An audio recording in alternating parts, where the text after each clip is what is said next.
Next step we need to do is go ahead and clean the basket inside the pump. One of our main things with pool maintenance is the chemistry, the filtration, the circulation. The circulation and the filtration are directly affected by the amount of debris that we have in our basket. So we're going to go ahead and turn off our system,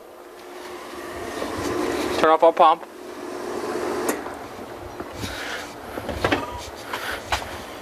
I'm going to use a rubber mallet to open the basket.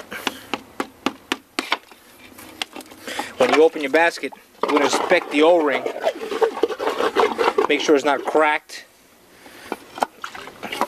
or it's just worn, teared out. Remove your basket from your pump.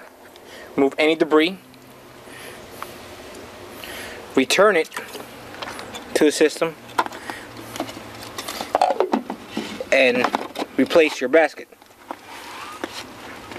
At this point you want to go ahead and check to make sure that it's not leaking.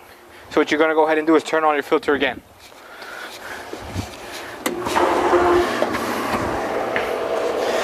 If the pool or the pump has lost prime, you want to make sure that it is circulating once again, because if the pool loses prime and it doesn't catch water, you could actually burn out your pump.